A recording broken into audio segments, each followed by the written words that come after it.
मेरे बेटे के स्कूल से ना एक फॉर्म मिला था भरने के लिए, जिसमें उसकी सारी इन्फॉर्मेशन डालनी थी। जैसे कहाँ का है, या फिर माता पिता के बारे में इंफॉर्मेशन, या आधार कार्ड, और जो भी इसका मेडिकल से रिलेटेड जो इन्फॉर्मेशन हम भर सकते हैं, जो हमें पता है। तो उसमें ना ब्लड ग्रुप का ऑप्शन था। तो मुझे ब्लड ग्रुप का ऑप्शन इसका मैंने नहीं भरा क्योंकि मुझे याद नहीं था। तो मैंने वो फॉर्म सबमिट कर लिया था और वो फॉर्म वापस आ गया था बहुत सारे पेरेंट्स का, क्योंकि ब्लड ग्रुप किसी ने भी नहीं भरा। मतलब बहुत कम लोगों ने भरा होगा, लेकिन बहुत सारे लोगों के वापस आ चुके थे। तो मैंने इस बारे में एक दो लोगों से बात की। तो मैं जिसको भी बता रही हूँ कि मुझे ब्लड ग्रुप याद नहीं है और मैंने फॉर्म भर दिया, तो मुझे ज़्यादातर जो सुनने को मिला वो ये था कि कैसी माँ तुम। क्यों? क्योंकि मैं अपने बच्चे का ब्लड ग्रुप भूल गई हूँ। मैं अपना भी ब्लड ग्रुप भूल गई हूँ। भूल क्या गई, मैं कंफ्यूज हूँ कि इसका ए बी पॉजिटिव है या बी पॉजिटिव है। इसमें थोड़ा कंफ्यूज थी मैं।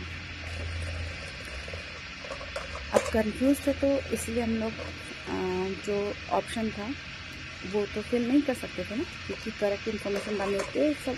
शायद कभी अगर कोई मेडिकल इमरजेंसी हो गई तो इसलिए शायद बच्चों के फॉर्म भरवाते होंगे।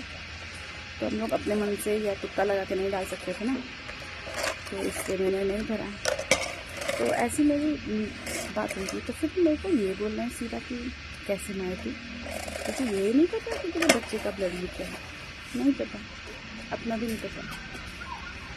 मुझे पता है ये कोई बहुत ज़्यादा महानता वाला काम नहीं कि मुझे याद नहीं है और मुझे इसकी प्राउड फील होना चाहिए, लेकिन मुझे गिल्टी फील होना चाहिए। इतनी भी कोई बड़ी बात नहीं है ना। और मुझे पता है कि जिसने मुझसे बोला मजाक में बोला। पर कभी कभी आपको जो लगता है कि आप इससे मजाक कर रहे हो, सामने वाला थोड़ा दिल पे ले लेता है। जैसे मेरे जैसा मैं तो सोचती रह जाती, फिर मैं तो सोचती रह गई भगवान मैं कैसी माँ हूँ, मुझे अपने बच्चे का ब्लड ग्रुप भी याद नहीं है। बिल्कुल गिल्ट जोन में चले जाते हैं ना, वो हो गया मेरे साथ।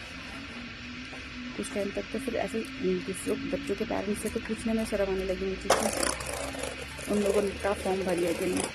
फिर जब मेरी 2-4 लोगों से बात हुई तो फिर सब यही बोलना कि नहीं याद नहीं है।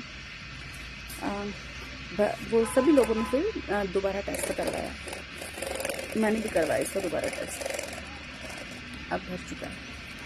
लेकिन मम्मियों के ना बहुत इजी होता है ये वर्ड कहना कि कैसी माँ तू। और मम्मियाँ, हम लोगों के पास तो वैसे ही बहुत सारे ऑप्शन होते हैं अपने आप को गिल्ट जोन में डालने का। बच्चे ने थोड़ी शरारत करती है, इस पर हाथ उठा दिया तो फिर हम लोग सोचते रहते हैं कैसी माँ यार, शरारत तो करा था, मार दिया बच्चा। और इसके एज के बच्चे अगर इससे आगे और ये पीछे तो हम सोचने लग जाते हैं कि हमने कोई कमी कर दी है अपने बच्चे को पालने में, सिखाने में कि ये पीछे चल रहा है बाकी आगे चल रहे हैं। बच्चे का वेट नहीं बढ़ रहा है तो हमने सही तरीके से नहीं खिलाया है। बच्चे की तबीयत खराब है तो हमने ध्यान नहीं रखा है। तो ये बहुत सारी चीज़ें होती है जिसमें जो माएँ होती है ना वो सोचने लग जाती है कि हमारे अंदर कमी है और वो गिल्टी फील करने लगती है। मेरे साथ भी ऐसे ही क्या, मैं बहुत ज़्यादा सोचती हूँ, मैं अपना बता रही हूँ। ऐसी ज़्यादातर वैसे होता ही होगा सबके साथ। वो तो भला हो मेरी एक सहेली का जो मुझे मिली और उसने बोला कि वो भी कंफ्यूज है। तब मुझे लगा कि अच्छा मतलब नॉर्मल है ये, सभी कंफ्यूज हैं। किसी को याद नहीं, किसी ने करवाया नहीं कभी, और जिन्होंने करवाया वो भूल गए, तो मतलब इतनी बड़ी बात नहीं है। तो मुझे ये पूछना था कि जितनी भी मम्मियाँ मेरा पोस्ट देख रही हैं, वीडियो देख रही हैं, क्या आप लोगों के साथ भी कभी ऐसा हुआ है कि बच्चे की तरफ से कहीं से भी कोई भी कमी हो गई, कोई भी चूक हो गई और सीधा डायरेक्ट आपको ब्लेम किया गया कि कैसी माँ है तू?